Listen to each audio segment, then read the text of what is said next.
Hello there. If you're watching this video, then you read the title, obviously, and now you are here. Like the title says, today I'm going to be remaking my very first digital art piece ever. Technically, if we're being really pedantic and technical and all that junk, this wasn't actually the first digital art piece I made. I had done a few on my phone, but this was the very first one I ever drew when I got my laptop, which was what led me to really getting into digital art and learning all that stuff. And that's what we're going to be looking at today. This video is going to be a lot less about the process of remaking it and more so about looking back at the design choices I made all that time ago. It was like 2 years ago. I'm going to be looking back and trying to figure out what exactly I was thinking when I was making that. And then at the very end, I'm going to be comparing and contrasting that with the new one, the result. I'm also going to have a time lapse of that playing in the background, or the process of me making the remake in the background for most of the video. But for most of the video, it's just going to be looking at the old one, which is going to be a bit of an experience, but stick around. Thanks for watching the video. Like and subscribe, but let's get into it. Initially, upon looking at this, my only thoughts are, wow, I have no clue what I was thinking. Well, I do have some ideas of what maybe I was thinking when I made this, again, like 2 years ago. Back then, I was still using my fingers. I didn't have a stylus yet, so this was done with my fingers, which is why there's like absolutely zero line weight at all. There's nothing going on there. All the lines are the exact same size. The shading is so strange. I'm trying to I'm trying to get my thoughts into words because I have an idea of what I was going for with the shading, but it's not making any sense even when I'm looking at it right now. Right off the bat, I'm not sure what these things are. These things here are like I think they're supposed to be like bounce light, because you know sometimes you have your shadow, and then within that shadow there's bounce light, which is like, because within shadows there's light, because light reflects. So even if there's a shadow, there's going to be a little bit of light bouncing off the opposing surface and casting onto the shadow. And I think that was what this was supposed to be. Maybe. I don't think I actually understood what bounce light was then. I think I just was looking at other drawings and they do that, so I was just doing that, and I didn't really understand what exactly I was actually doing.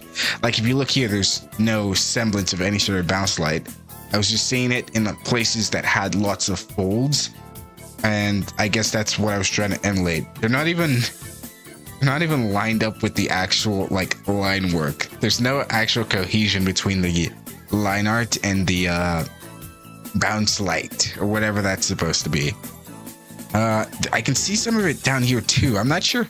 That's what's tripping me up, because I think it's supposed to be bounce light here. Not sure what exactly it's supposed to be here. And I don't think this is supposed to be a pattern. I think that's actual lighting going on there.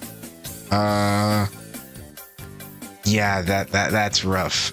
This is a point in time where I do all of my shading. I put down all my shadows, and then I'd go over pretty much everything with a color dodge layer and just add glow. I just add glow because I started off my path of digital art colored manga panels. I used to color manga panels on my phone, and I'd abuse the hell out of glow and like color dodge. And so moving on to making my own digital drawings, I transferred the same thing. Like here you can see there's a lot of glowing spots. There's like, it almost looks like I airbrushed it, which I'm pretty sure I did. Yeah, this was all airbrushed. Even here, I was pretty much doing all the lighting with airbrush. And even when I was doing the lighting with a hard brush, I still go over it with like a color dodge layer, which is why there's like weird glow there.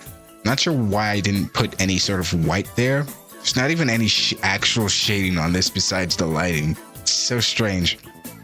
Going on to the pants. Again, I don't think I understood anything about like the actual folds of clothes, because everything I'm looking at here, you know, the supposed bounce light here, this weird patch here, all this, it all looks like it's supposed to be, you know, rendering. Like these are supposed to be the folds of the clothes, but that's not really making any sense to me. It's kind of blowing my mind why I do that.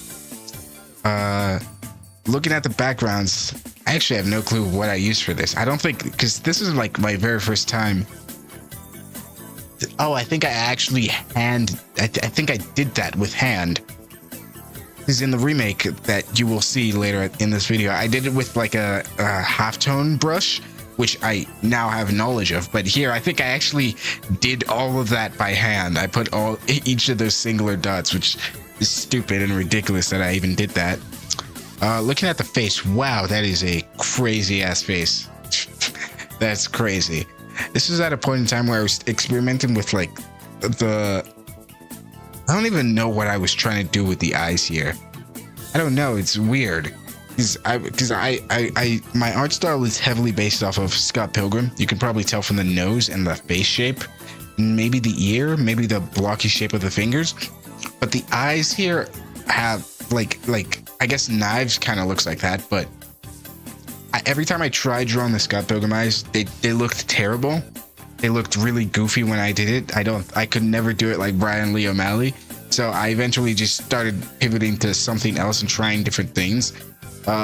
This art style didn't have like I don't know what you call it, the sclera. It's like the white part of the eyes. It was just the dots. That nose is way too long. Jesus Christ.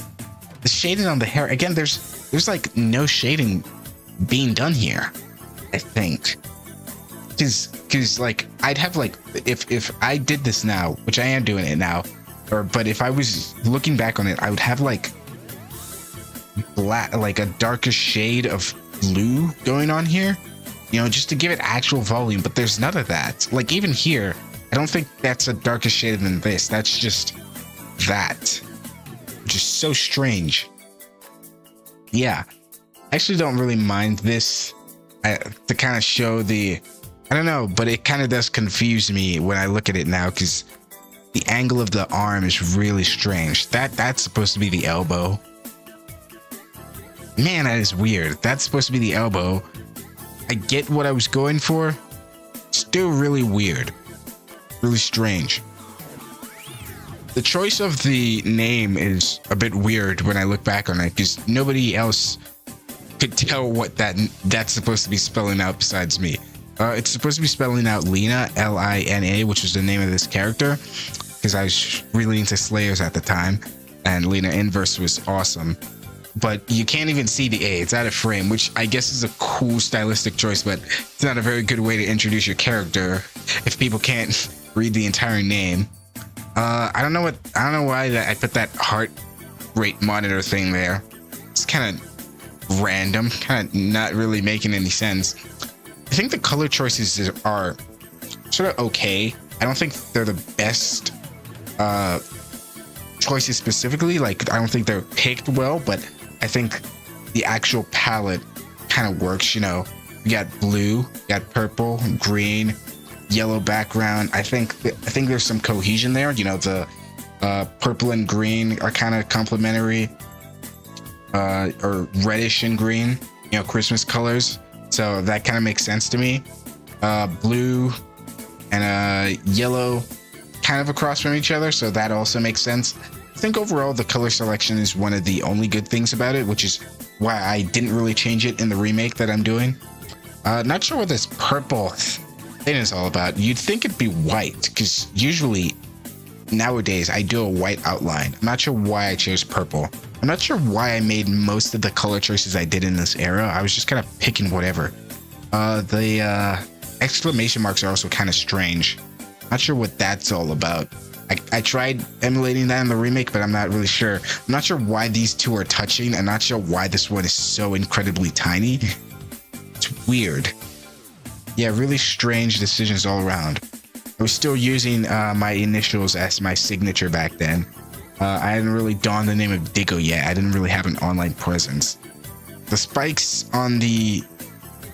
Oh, I just realized there's kind of an error here. So you see how she has this purple aura behind her? it doesn't extend here. It should go all the way there, but it doesn't for some reason. It also, I missed it here. I guess I just forgot to fill those in. That's kind of funny. But yeah, I think the anatomy is a bit off, obviously, but I think it kind of works sort of for like a stylized art style. I think the only thing that really holds this back is just the lack of line weight, making everything look really amateurish. Obviously, there's the weird coloring too. There's that. The hair rendering is really strange. Not sure why I did it like that. Not sure. I don't know if I forgot to fill that spot in here above the eye, but there's also just a little patch that isn't shaded. Not sure what that is. But yeah, I think that is everything I have to say about this original piece. Now let's take a look at the final finished remake and let's compare and contrast. Alrighty, and that is done. There's the finished product alongside with the original drawing. As you can see, kind of the same thing, you know, just updated a lot, updated quite a lot actually. I try to keep a lot of things like the same, capture the same energy. I do think I failed in capturing the energy that the original has. I think maybe I could have emphasized, you know, the difference in size of the two arms, because like the right arm or the left, yeah, that's the left. The left arm that's sticking out in the original is a lot bigger. I think there's a lot more energy going on there. The rendering is obviously like a bajillion times better in the remake, but that's the only thing I'd like to be able to emulate from the original is the sort of energy, and it's a lot more dynamic, I feel.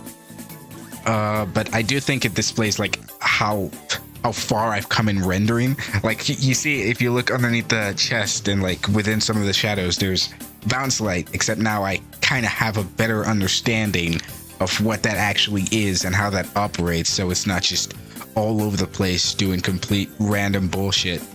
Obviously there's the change in the signature. I tried getting the exclamation marks up at the very top of the head. I'm still not sure why I put them there, but yeah, updated them a little bit. You know, I do a lot of outlining stuff nowadays. I usually will do the top layer, so I'll do the white first, and then I'll do a layer underneath with black and create the outline for it. I did the same with the naming there, Lena, which is now complete and actually within the frame, and you can tell what it's spelling out, which is a lot better. The eyes, huge update to the face and the way I draw faces in general. I think you can still kind of see the Scott Pilgrim inspiration, and I think the nose does a lot of the heavy lifting for that, but also the face shape is still kind of there. It's a bit more round, kind of like maybe the later books, the later Scott Pilgrim books, because their faces become a lot less round as opposed to long, like in the earlier books. The hair is a lot more, the hair is kind of different. I tried drawing what I think I was trying to draw when I initially did it. I'm not sure what the original, I think the original hairstyle was supposed to kind of be channeling Ramona Flowers, and I kind of changed that. I think this is what I was going for, but I didn't really have any understanding of like volume and how to like show hairs, like the shape of hair. Yeah, a lot of the rendering I'm pretty proud of, specifically on the part I think has really updated is the rendering on the spike bracelets. Looking at it, the original, I don't know why there's only like 3 bracelets. The like that's kind of lame, a lame amount of bracelets. Yeah, I kind of upped it a little more to emphasize the spikiness. There's a lot more rendering on it. There's actual shading on it. Now actual white, actual light on it. A little detail I did was putting the fingernails, adding fingernails, but I didn't color them because the original doesn't have any fingernails, but it kind of felt weird just not having any fingernails, so I just put them on there and didn't color them, which is common practice I see in a lot of comics. Yeah, overall, I'd say I'm really proud of it. Really like how it came out. The background, like you see in that top left corner, there's the halftones that I did with the brush instead of stupidly putting down every single dot individually. There's the white outline background is supposed to be the weird pink, which I didn't even notice until I was doing the analysis of the original that pink outline was even there. Overall, I'm really happy with it. This was a really cool study in seeing how far I've come and how far I'm going to continue going, because I'm going to keep practicing. I'm going to keep learning. Maybe 3 years from now or 2 years from now, I'll remake the remake of this one and I'll be even better.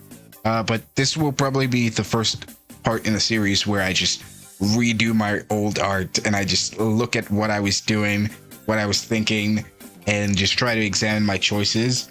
I think that's interesting. I think it's interesting to look at why I'm doing the things I do now and like the choices I'm making differently. But I also think it's interesting to look at the choices I was making back then and why I was making those choices. That can help me understand a lot better the differences between my process back then and my process now.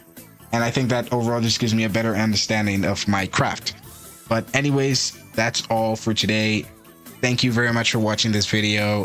This is the first video like this I've ever done. I got a new microphone this video is basically just a test for the new mic. I'm still figuring out some of the settings and stuff. I don't know if it sounds good, but I suppose we'll see. Yeah, thank you for watching the video. I had a lot of fun recording this. And look out for more videos, because I want to really make videos. That's something I really want to prioritize. And again, I know I keep repeating myself, but thank you for watching. Like and subscribe or something. Share the video. Do any of that stuff. Go read my webcomic, Woe Was I, on Webtoon. Thank you. Have a wonderful day.